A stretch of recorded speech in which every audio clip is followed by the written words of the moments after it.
O Evangelho segundo o Espiritismo, capítulo 18. Muitos os chamados e poucos os escolhidos. Neste vídeo nós estaremos vendo parábola da festa de núpcias, a porta estreita. Nem todos que dizem Senhor, Senhor, entrarão no reino dos céus. A quem muito foi dado, muito será pedido. Instruções dos Espíritos. Será dado àquele que tem. Reconhece-se o cristão por suas obras. Parábola da festa de núpcias.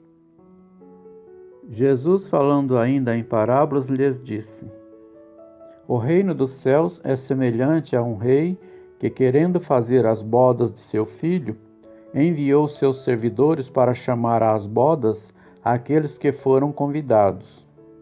Mas eles se recusaram a ir. Ele ainda enviou outros servidores com ordem de dizer de sua parte aos convidados: Preparei meu banquete, matei meus bois e tudo o que tinha engordado. Tudo está pronto. Vinde às bodas. Mas eles, desprezando o convite, se foram, um à casa de campo e o outro para seu negócio.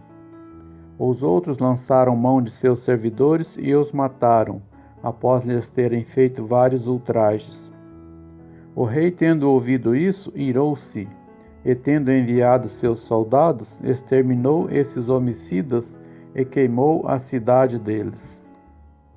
Então disse a seus servidores: A festa de bodas está pronta, mas os que foram convidados não foram dignos. Ide, pois, às encruzilhadas, e chamai às núpcias todos que encontrardes. Seus servidores foram então para as ruas e chamaram todos aqueles que encontraram, bons e maus, e a sala de bodas ficou repleta de pessoas que se sentaram à mesa. Entrou o rei em seguida para ver aqueles que estavam à mesa, e tendo percebido um homem que não estava vestido com a roupa nupcial, lhe disse: Meu amigo, como entraste aqui sem ter a roupa nupcial? E esse homem ficou mudo. Então o rei disse às pessoas: Atai-lhe as mãos e os pés e lançai-o nas trevas exteriores. Lá haverá prantos e ranger de dentes, pois muitos são os chamados e poucos os escolhidos. Mateus 22, 1-14. O incrédulo ri desta parábola que lhe parece de uma ingenuidade pueril, pois não compreende que possa haver tanta dificuldade para ir a uma festa. E ainda mais, quando os convidados chegam ao ponto de massacrar os enviados do dono da casa. As parábolas, diz o incrédulo, são sem dúvida alegorias, mas é preciso que elas não saiam do limite do aceitável. O mesmo se pode dizer de todas as alegorias das fábulas mais engenhosas, se não tirarmos do seu enredo o sentido oculto. Jesus compunha as suas com os fatos usuais e vulgares da vida e as adaptava aos costumes e ao caráter do povo a quem falava. A maioria delas tinha como objetivo fazer o povo compreender a ideia da vida espiritual. O significado só é incompreensível quando aqueles que as interpretam não as observam desse ponto de vista. Nesta parábola, Jesus compara o reino dos céus, onde tudo é alegria e felicidade, a uma festa de núpcias. Em relação aos primeiros convidados, refere-se aos hebreus, que foram os primeiros chamados por Deus para o conhecimento de sua lei. Os enviados do rei são os profetas, que convidaram os judeus a seguir o caminho da verdadeira felicidade. Mas suas palavras eram pouco escutadas, suas advertências eram desprezadas, e muitos foram mesmo massacrados como os servidores da parábola.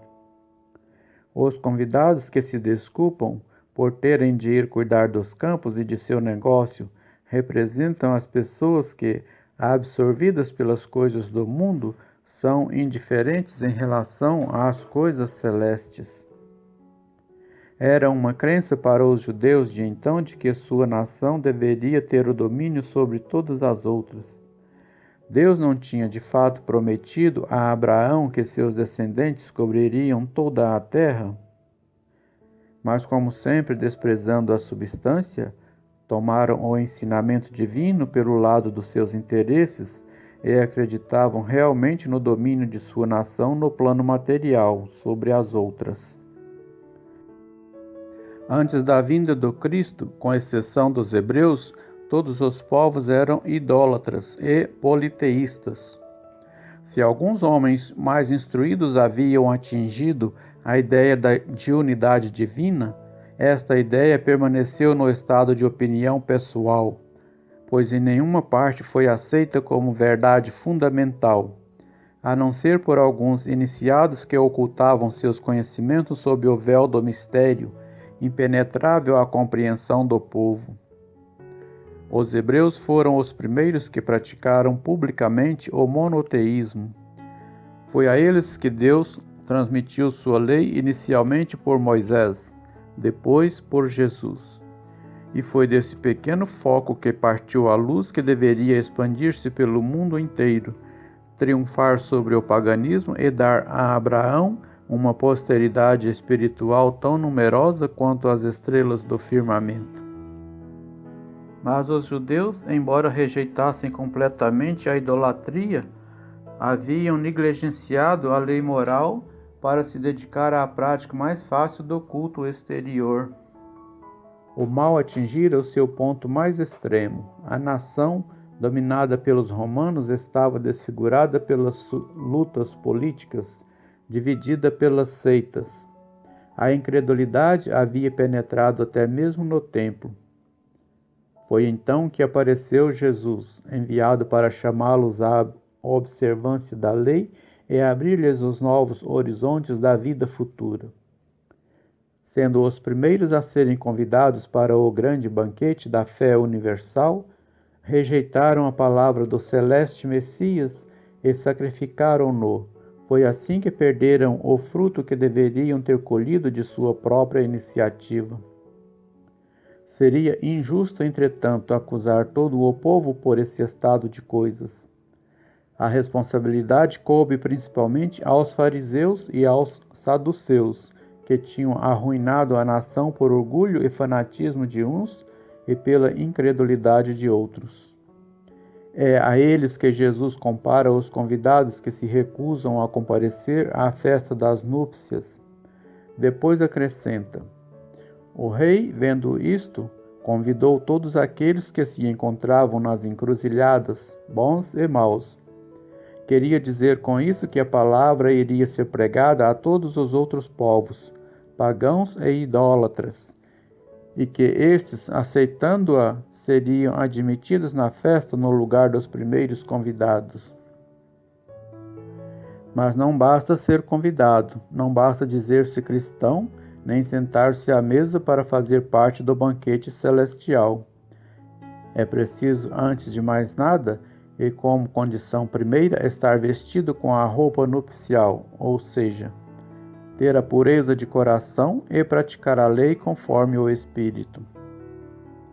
Acontece que essa lei está totalmente contida nessas palavras: fora da caridade não há salvação. Mas entre todos os que ouvem a palavra divina, poucos são os que aguardam, colocando-a em prática, e poucos se tornam dignos de entrar no reino dos céus. Foi por isso que Jesus disse: muitos são chamados e poucos os escolhidos. A porta estreita. Entrai pela porta estreita, pois a porta da perdição é larga e o caminho que a ela conduz é espaçoso, e há muitos que por ela entram. Como a porta da vida é pequena, como o caminho que a ela conduz é estreito, e como há poucos que a encontram. Mateus 7, 13 e 14. Alguém da multidão lhe perguntou: Senhor, são poucos os que se salvam? Ele respondeu: Fazei esforços para entrardes pela porta estreita, pois vos asseguro que muitos procurarão por ela entrar e não poderão. E quando o pai de família tiver entrado e tiver fechado a porta, e que, estando do lado de fora, começardes a bater à porta, dizendo: Senhor, abre-nos, ele vos responderá: Eu não sei de onde sois.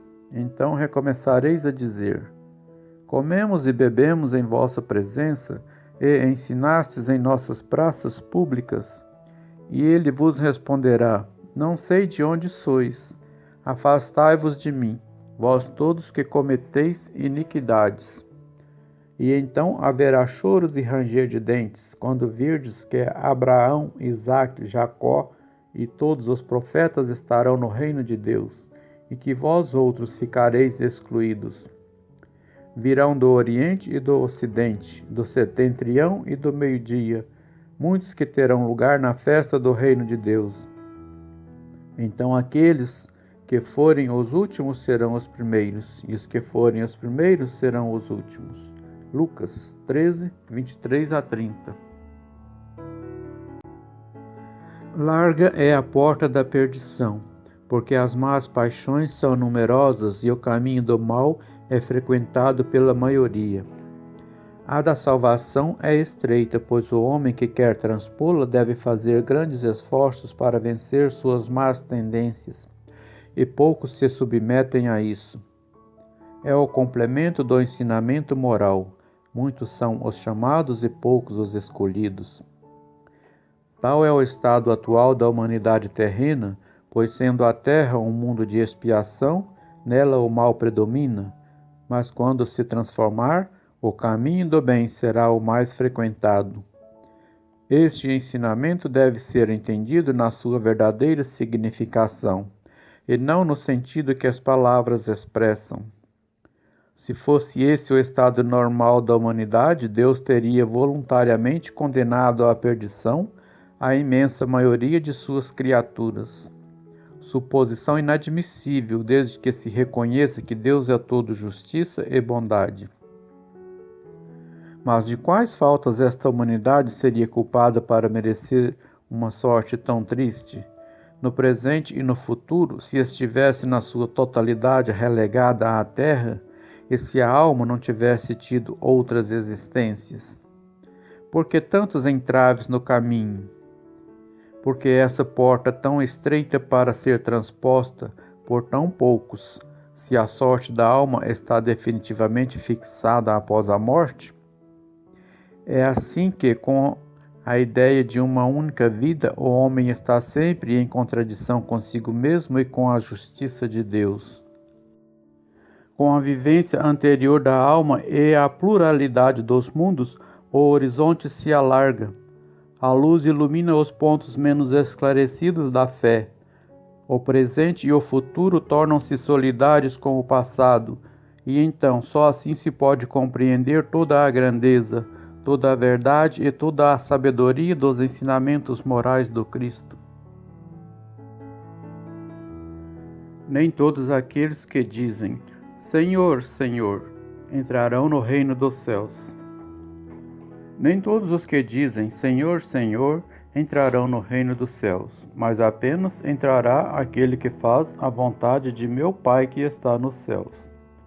Muitos me dirão: Senhor, Senhor, não profetizamos em vosso nome? Não expulsamos os demônios em vosso nome? E não fizemos diversos milagres em vosso nome? E então lhes direi em voz alta: Afastai-vos de mim, vós que cometeis atos de iniquidade. Mateus 7, 21 a 23. Todo aquele que ouvir estas palavras que eu digo e as praticar, será comparado a um homem sábio que construiu sua casa sobre a rocha. E quando a chuva caiu, e os rios transbordaram, e os ventos sopraram e se abateram sobre esta casa, ela não caiu, pois foi fundada sobre a rocha. Mas todo aquele que ouve estas palavras que eu digo e não as pratica, será como o homem insensato que construiu sua casa sobre a areia. E quando a chuva veio, e os rios transbordaram, e os ventos sopraram e se abateram sobre essa casa, ela então desmoronou, e foi grande a sua ruína. Mateus 7, 24 a 27, Lucas 6, 46 a 49. Aquele, pois, que violar um desses menores mandamentos e que ensinar aos homens a violá-los, será tido como o último no reino dos céus. Porém, aquele que os cumprir e ensinar será grande no reino dos céus. Mateus 5, 19. Todos aqueles que reconhecem a missão de Jesus dizem: Senhor, Senhor. Mas de que serve chamá-lo de mestre ou senhor se seus ensinamentos não são seguidos? São cristãos aqueles que o honram por seus atos exteriores de devoção e o sacrificam, ao mesmo tempo, no altar do orgulho, do egoísmo, da ambição e de todas as paixões? São seus discípulos aqueles que passam dias orando e não são nem melhores, nem mais caridosos, nem mais indulgentes para com os seus semelhantes? Não, porque, assim como os fariseus, têm a prece nos lábios e não no coração. Com a forma cerimonial podem impor-se aos homens, mas não a Deus. É em vão que dirão a Jesus: Senhor, profetizamos, ou seja, ensinamos em vosso nome, expulsamos os demônios em vosso nome, bebemos e comemos convosco. Ele responderá: Não sei quem sois, afastai-vos de mim, vós que cometeis iniquidades. Vós que desmentis as vossas palavras com as vossas ações, que caluniais vosso próximo, que expoliais as viúvas e cometeis adultério. Afastai-vos de mim, vós cujo coração destila ódio e fel, vós que derramais o sangue de vossos irmãos em meu nome, que fazeis correr as lágrimas ao invés de secá-las. Para vós haverá choro e ranger de dentes, pois o reino de Deus é para aqueles que são dóceis, humildes e caridosos. Não espereis dobrar a justiça do Senhor pela multiplicidade de vossas palavras e vossas genuflexões. O único caminho que está aberto para vós, para encontrar a graça perante Ele, é a prática sincera da lei do amor e da caridade. As palavras de Jesus são eternas, pois são a verdade. Elas são não somente a salvaguarda da vida celeste, como também são a garantia da paz, da tranquilidade e da estabilidade para os homens nas coisas da vida terrena. Eis porque todas as instituições humanas, políticas, sociais e religiosas que se apoiarem nas suas palavras serão estáveis como uma casa construída sobre a rocha, e os homens as conservarão, pois nelas encontrarão a felicidade. Mas as que, porém, forem violação daquelas palavras, serão como a casa construída sobre a areia. O vento das transformações e o rio do progresso as levarão de arrastão. A quem muito foi dado, muito será pedido. O servidor que soube a vontade de seu mestre e que não se apercebeu e não fez o que lhe foi pedido, apanhará rudemente, mas aquele que não soube de sua vontade e que fizer coisas dignas de castigo, apanhará menos. Pedir-se-á muito àquele que muito recebeu, e prestará contas àquele a quem foram confiadas muitas coisas. Lucas 12, 47 e 48. Vim a este mundo para fazer um julgamento, a fim de que aqueles que não veem, vejam, e aqueles que veem se tornem cegos. Alguns fariseus que com ele estavam ouviram estas palavras e lhe disseram: Somos nós, acaso, também cegos? Jesus lhes respondeu: Se fosseis cegos, não teríeis pecados. Mas agora dizeis que vedes, e é por isso que o pecado permanece em vós. João 9, 39 a 41. É principalmente aos ensinamentos dos Espíritos que se aplicam estas palavras de Jesus. Todo aquele que conhece os ensinamentos do Cristo é certamente culpado se não os praticar. Mas além do Evangelho que os contém, estar somente divulgado entre as religiões cristãs, mesmo entre estas muitas pessoas não o leem, e entre as que leem, muitas não o compreendem. Disso resulta que as palavras de Jesus ficam perdidas para grande número de pessoas. O ensino dos Espíritos reproduz estas palavras de Jesus sob diferentes formas, e por isso desenvolve-as e comenta-as para colocá-las ao alcance de todos, e tem uma característica própria: é universal.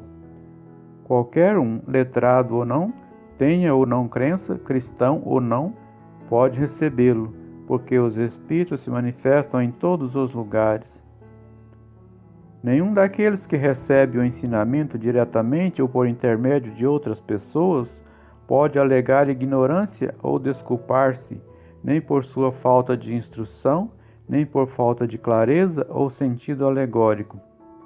Aquele, pois, que conhece os ensinamentos de Jesus e não os coloca em prática para melhorar-se, que os admira como coisas interessantes e curiosas, sem que o coração seja tocado por eles, que ao seu contato não se torna menos fútil, menos orgulhoso, menos egoísta, menos apegado aos bens materiais, nem melhor para com seu próximo, é tanto mais culpado quanto mais haja tido meios de conhecer a verdade. Os médios que obtêm boas comunicações são ainda mais repreensíveis se persistirem no mal, pois muitas vezes escrevem sua própria condenação, e se não fossem cegos pelo orgulho, reconheceriam que é a eles mesmos que os Espíritos se dirigem. Mas, ao invés de tomar para si as lições que escrevem, ou que veem escrever, seu único pensamento é aplicá-las aos outros, confirmando assim estas palavras de Jesus: Vedes um argueiro no olho do vosso próximo, e não vedes a trave no vosso. Veja nesta obra capítulo 10, item 9. Por estas outras palavras, se fosseis cegos, não teríeis pecado. Jesus quer dizer que a culpa existe em razão do conhecimento que se possui. Portanto, os fariseus que tinham a pretensão de ser, e que eram de fato a parte mais esclarecida da nação, eram mais repreensíveis aos olhos de Deus do que o povo sem esclarecimento, inculto. O mesmo acontece hoje. Aos espíritas muito será pedido, porque muitos receberam, mas àqueles que aproveitarem os ensinamentos, muito será dado. O primeiro pensamento de todo espírita sincero deve ser o de procurar nos conselhos dados pelos espíritos, se não há algo que lhes diga respeito. O Espiritismo vem multiplicar o número dos chamados. Pela fé que proporciona, multiplicará também o número dos escolhidos. Instruções dos Espíritos. Será dado àquele que tem um espírito amigo. Bordeaux, 1862. Seus discípulos, se aproximando, lhe disseram: Por que falais por parábolas? E lhes respondendo disse: É porque vos foi permitido conhecer o reino dos céus, mas quanto a eles não lhes foi permitido. Pois a todo aquele que já tem será dado ainda mais, e ficará na abundância. Mas daquele que nada tem será retirado até mesmo o que tem. Eis porque falo por parábolas, porque ao ver nada veem, e ao ouvir nada entendem nem compreendem. E a profecia de Isaías nele se cumpre quando disse: Escutareis com vossos ouvidos e não entendereis. Olhareis com vossos olhos e não vereis. Mateus 13, 10 a 14. Prestai atenção ao que ouvis. Com a medida com que medirdes, medirdes-vos-ão a vós, e ainda darão de acréscimo. porque a quem tem, dar-se-lhe-á, mas de quem não tem, tirar-se-lhe-á ainda aquilo que possui. Marcos 4, 24 e 25. Dá-se àquele que tem e retira-se daquele que não tem. Meditai sobre este grande ensinamento que muitas vezes vos parece contraditório. Aquele que recebeu é aquele que possui o sentido da palavra divina. Recebeu porque tentou tornar-se digno disso, e porque o Senhor, em seu amor misericordioso, encoraja-lhe os esforços que tendem para o bem. Estes esforços contínuos, perseverantes, atraem as graças do Senhor. São como um imã que atrai as melhoras progressivas, as graças abundantes que vos tornam fortes para subir a montanha sagrada, no cume da qual se encontra o repouso após o trabalho. Tira-se daquele que nada tem ou tem pouco. Tomai isso como um ensinamento figurado. Deus não retira de suas criaturas o bem que se dignou a fazer-lhes. Homens cegos e surdos, abri vossas inteligências e vossos corações. Vede pelo Espírito, entendei pela alma, e não interpreteis de uma maneira tão grosseiramente injusta as palavras daquele que fez resplandecer aos vossos olhos a justiça do Senhor. Não é Deus que retira daquele que recebeu pouco, é o próprio Espírito que, dispersivo e descuidado, não sabe conservar o que tem e aumentar, na fecundidade, a dádiva semeada no seu coração. Aquele que não cultiva o campo que o trabalho de seu pai conquistou e do qual é herdeiro, vê esse campo cobrir-se de ervas daninhas. É seu pai culpado pelas colheitas que ele não quis preparar? Se deixou esses grãos destinados a produzir nesse campo morrerem por falta de cuidado, deve acusar a seu pai se eles nada produzem? Não. Ao invés de acusar ao pai que tudo lhe deu e que agora lhe retoma os bens, deve recusar-se a si mesmo por ser o verdadeiro autor do seu fracasso, e então, arrependido e com fé, entregar-se ao trabalho com coragem. Que prepare o solo estéril pelo esforço de sua vontade, que o lavre até o coração com a ajuda do arrependimento e da esperança, que lance com confiança a semente que tiver escolhido como boa entre as más, que o regue com seu amor e sua caridade, e Deus, o Deus de amor e de caridade, dará àquele que já tem. Então verá seus esforços coroados de sucessos, e um grão produzir 100 e outro 1000. Coragem, trabalhadores! Pegai vossas grades e vossos arados. Arai vossos corações, arrancai deles o joio, o mal. Semeai neles o bom grão, o bem, que o Senhor vos confia, e o orvalho do amor os fará produzir frutos de caridade. Reconhece-se o cristão por suas obras. Simeão, Bordeaux, 1863. Nem todos que dizem, Senhor, Senhor, entrarão no reino dos céus, mas apenas aqueles que fizerem a vontade de meu Pai que está nos céus. Escutai estas palavras do Mestre, todos vós que rejeitais a doutrina espírita como obra do demônio. Abri os ouvidos, pois chegou o momento de ouvir. Basta trazer os sinais do Senhor para ser um fiel servidor? Basta dizer, sou cristão, para ser seguidor do Cristo? Procurai os verdadeiros cristãos e os reconhecereis por suas obras. Eis as palavras do Mestre. Uma boa árvore não pode dar maus frutos, nem uma árvore ruim dar frutos bons. Toda árvore que não dá bons frutos será cortada e lançada ao fogo. Discípulos de Cristo, compreendei-as bem. Quais são os frutos que deve produzir a árvore do cristianismo? árvore majestosa cujos ramos frondosos cobrem com sua sombra uma parte do mundo, mas que ainda não abrigaram todos aqueles que devem se reunir ao seu redor? Os frutos da árvore da vida são frutos de vida, de esperança e de fé. O cristianismo, tal como tem feito há muitos séculos, continua a pregar as divinas virtudes. Procura distribuir seus frutos, mas poucos os colhem. A árvore é sempre boa, mas os jardineiros são maus. Eles a moldaram à sua vontade, talharam-na de acordo com suas necessidades, cortaram-na, diminuíram-na, mutilaram-na. Seus ramos estéreis já nem maus frutos produzem, porque não produzem nada mais.